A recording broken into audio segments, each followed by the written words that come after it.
Taarifa ile nilipata nikiwa niko nyumbani siku ya Jumapili, na hiyo ilikuwa ni baada ya kuwasiliana naye siku ya Ijumaa, kwa sababu nilimwalika Pilipili aje Jumamosi nyumbani kwangu. Nilikuwa na event ya kumpongeza kijana wangu amepata komunyo ya kwanza, na akanambia kumraba atakuwa na jukumu amemtight, ila ikiwa pamoja safari ya Dodoma ambako alikuwa anakuja Jumapili, na amekuja na akanambia kwamba akitoka huko Dodoma atarudi kwa ajili ya kumpatia dogo zawadi.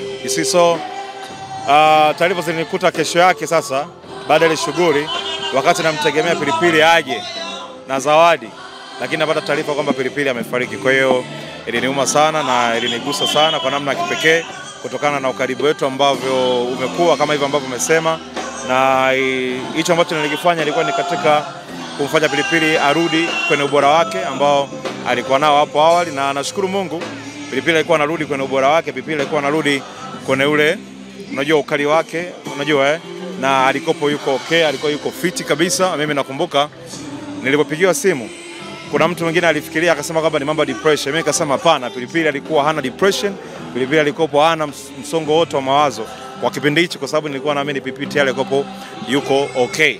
Sawa, kwa hiyo ni kitu ambacho kilinigusa kwa namna ya kipekee, na tuko hapa kusherehekea maisha yake kwenye safari yake ya mwisho tunapomwaga hapa nyumbani kwao sasa. Lipi ambalo unaweza kuambia mastaa, hasa ambapo unaona kwa Mandojo ilikuwa hivi, unaona tena imekuja kwa Pilipili hivi, inaleta taswira gani hasa kwenu kama mastaa, watu ambao wanafahamika kwenye jamii? Ukiona ndugu wenzenu amepata majanga kama haya, inakufunza, unapata funzo gani? Mimi nafikiri sio kwa mastaa tu, ni funzo kwa kila mtu ambaye kwa sababu inaweza kumtokea ambaye ni star na ambaye sio star, unajua na ni majanga ambayo hakuna mtu ambaye anakopa anayeombea, yanatokea. Kwa hiyo mimi cha kusema ni kwamba sisi tunapokuwa tuwe makini kwenye maisha yetu, kwa sababu binadamu sasa hivi tumekuwa watu wa ajabu sana. Unaweza kufikiri mtu ni rafiki yako, lakini unajua kumbe ndio huyo ndio adui yako. Na wakati mwingine unaweza kawa unafikiri kila mtu anakupenda, lakini sio kila mtu anakupenda. Hiyo ndio message ambayo unaweza nikaipeleka. Kwa hiyo tunavyoishi kwenye maisha yetu, whether uwe star ama usiwe star, basi jua kabisa kwamba yani wewe upo katikati. Kwa hiyo usijiachie kihivyo kwenye maisha yako unavyoishi. Kwa hiyo lazima uwe ni mtu wa kubalance, uwe makini sana. Kuna mtu umezungumzia mtoto wako alikuwa anaelekea kwenye sherehe na MC Pilipili alikuwa anakuja kumpatia zawadi, na mapokeo ya kijana wako ambaye alikuwa anakuja kupatiwa zawadi yamekuaje baada ya kusikia kwamba yule alikuwa anakuja kupatiwa zawadi amepoteza maisha? Hapana, sio kwamba ni sababu ni kijana mdogo, he is just 10 years old. Kwa hiyo shughuli ambayo nilialika watu wengine, ndugu jamaa na marafiki. Kwa Pilipili alikuwa ni mmoja wa invitees, nilimwalika. Siku za mwisho labda MC Pilipili, kutokana na hii taarifa iliyotoka kwamba alijeruhiwa hadi kuuawa, aliwahi kuambia labda ana maadui wote au aliwahi kushuhudia akiwa na maadui labda? Kiukweli mimi kwanza nilishushwa zaidi, kwa sababu unakuaje adui na Pilipili? Mimi nilisema how can you unaweza kuja na adui na MC Pilipili, kwa sababu MC Pilipili ni mtu ambaye ana urafiki na kila mtu, ni mtu ambaye ni mnyenyekevu, ni mtu ambaye ni mcheshi.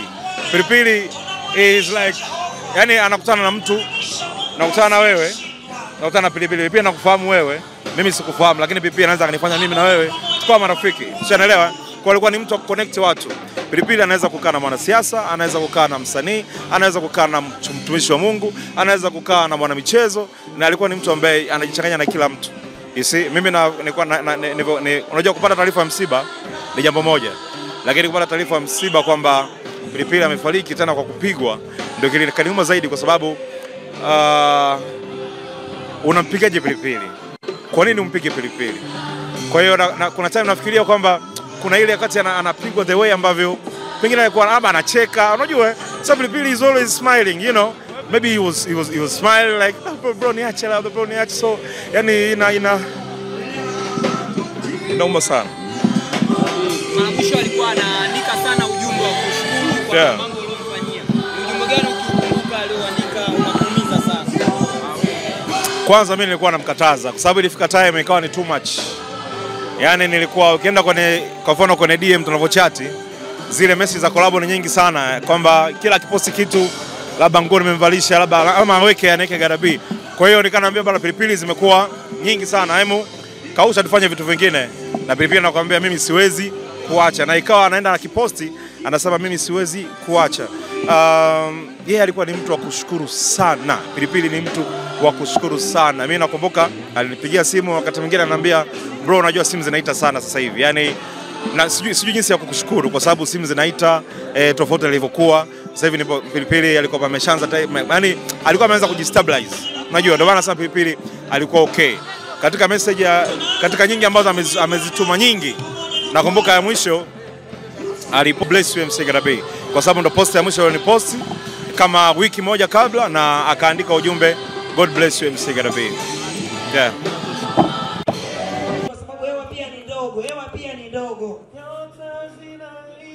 Wakina baba wote naomba tusogee pale nje. Wakina mama naomba tusogee pale nje.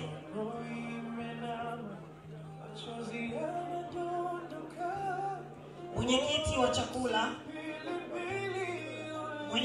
wa chakula tafadhali tunaomba tuonane.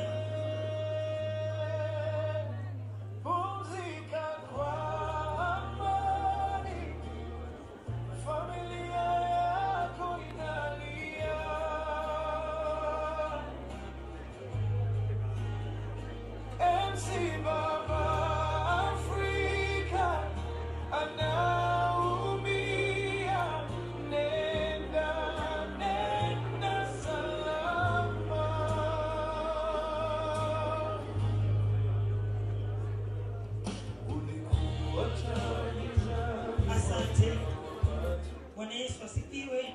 Tumekwisha kubariki chakula. Mwenyekiti wa chakula ametoa utaratibu.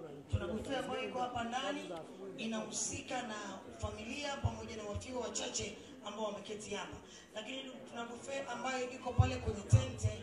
Tuombe viongozi wetu wa dini, viongozi wetu wa serikali, naomba tupate watu wa protocol wapeleke taratibu kwenye ile buffet. Tunazo buffet 5.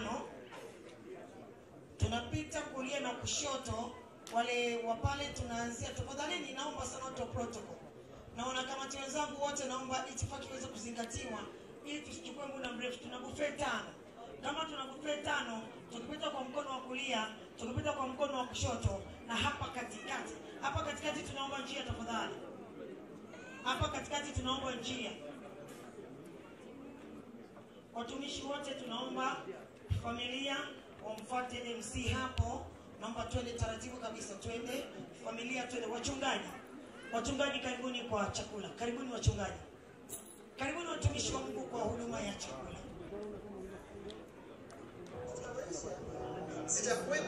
Tunaomba wanakamati wenzangu tuelekezane zile buffet zilivyokaa pale, tuweze kupata muongozo vizuri. Tuanzie na watu wa huku mbele, kisha tutamaliza na watu wa nyuma. Tuna chakula cha kutosha tafadhali. Mama Mwansasu, naomba Mama Mgolola, naomba tuangalie, tuwaelekeze watu wasisimame kwenye buffet moja. Chakula ni kile kile.